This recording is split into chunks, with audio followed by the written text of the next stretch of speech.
MBB Birkhong Kholawa Shap Sutrani Shamung Tangnai Khorok Nui Chisnino Shamungni Norjakmani Koktuma Kashaka Lai Thangjak Koktishalo Agulini MBB Birkhong Kholawa Notice Riyakari Shayakari Khorok Nui Chisni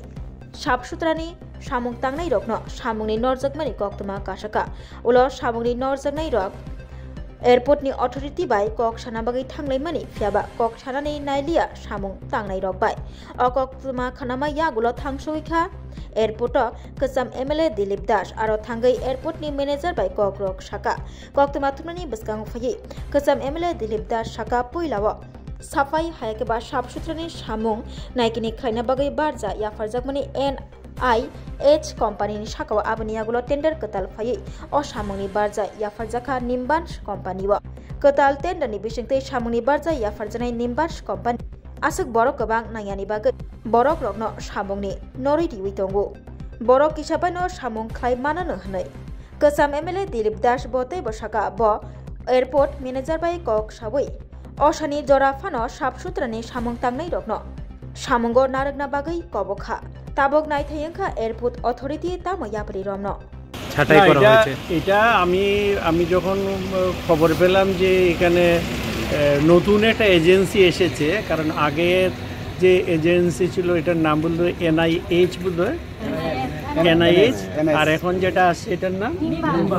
Nimbus তো এদের মধ্যে থেকে কিছু সংখ্যক লোককে বলা হয়েছে যে তোমরা সোমবার থেকে এখানে আসার দরকার নেই তো আমি এখানকার যে এয়ারপোর্টের যে ম্যানেজার ওনার সাথে কথা বললাম এখানে কি পরিস্থিতি আমরা জানতে চাইলাম তো দেখা গেল যে এখানে নতুন যে কোম্পানি ওরা একটু লোক সংখ্যা কমিয়ে দিয়েছে দুটো শিফটের মধ্যে হিসাব দেওয়া হয়েছে 4386 এবং এটার পাশাপাশি আরও 6 জন ওরা রিলিভার হিসেবে রেখেছে তো টোটাল 94 এই হিসাবে আগে যে 120 জন ছিল এর মধ্যে হয়তো সবাই আসেন এর মধ্যে প্রায় 20 জনের মতো যারা আছে এখন বাদ যাবে তো আমি একটা রিকোয়েস্ট করেছি যে আমাদের সামনে একটা পূজার মাস এই পূজার মাসটা অত্যন্ত সেন্সিটিভ এদের অনেকে আমার সাথে যোগাযোগ করেছে কান্নাকাটি করছে মানে ছেলে মেয়েদের পূজার সময় কি দেবে কোনো কিছু তো এটা তো একটা সাংঘাতিক একটা পূজার মাস হিসাবে তো আমি তারপরে বলেছি যে আপনি এজেন্সি যা আছে যে আপনারা এই দুটো মাস ওদেরকে একটা শ্বাস নেবার একটা সময় দিন যাতে সেপ্টেম্বর অক্টোবরটা যাক আর এর মধ্যে পালাক্রমে কী করে আরও কিছু কিছু জায়গায় হয়তো ভ্যাকেন্সি তৈরি হবে সেখানে অ্যাকোমোডেট করবে আর এই যে 120 জন আছে একটা লিস্ট আছে আমি ওটার লিস্টও চেয়েছি উনি বলেছেন যে এই লিস্টের ভিতর থেকে যারা কাজ করছিল পরবর্তী সময় তাদেরকে এই ক্লিনার হিসেবে যেখানে আছে সেখানে উনি নেন ইজ ভেরি সিম্প্যাথেটিক এবং উনি জানেন ওনার সাথে আমার 7 বছর ধরে কথাবার্তা হয়েছে তবে এইখানে ও আসার পরে ওদের কাছ থেকে একটা নতুন থিওরি দেখলাম ওরা বলছে যে ওই 86 বা 94কে ঠিক রেখে দরকার লাগলে ওরা ওদের কলিগের জন্য ওরা 2 দিন হয়তো ড্রপ দেবে তো এতে যদি 86 94কে নাম্বার ঠিক রেখে ওরা শেয়ার করবে যে কেউ হয়তো 30 দিন কাজ করতো বলছে দরকার লাগলে আমরা 4-5 দিন আমরা কাজ করব না আমার আরেকজন পাক তো এটা আমি ওদের কাছ থেকে যেটা শুনলাম এটা সাংঘাতিক অত্যন্ত ভালো জিনিস এটা তো এটা আমি আগে জানতাম না আমি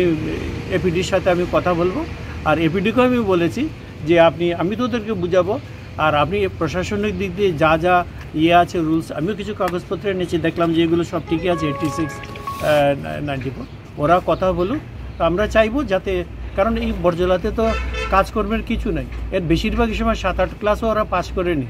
তো অ্যাপয়েন্টমেন্টের কোনো জায়গা নেই এয়ারপোর্টেই আছে এয়ারপোর্টের উপরেই নির্ভর করে বর্জলা শুধু তাই না আমি যখন এখানে বিধায়ক ছিলাম সারা ত্রিপুরা থেকে আমরা চেষ্টা করছি মানুষকে ঢুকাতে তো ওনার সাথে যে কথা হয়েছে এটা দে আর অলসো ভেরি সিম্প্যাথেটিক তো দেখি বাকি যে 20 জনের মতো আছে তাদের কীভাবে অ্যাকোমোডেট করা যায় কিনা আর উনি বলছেন উনিও সেটা দেখবেন থ্যাংক ইউ স্যার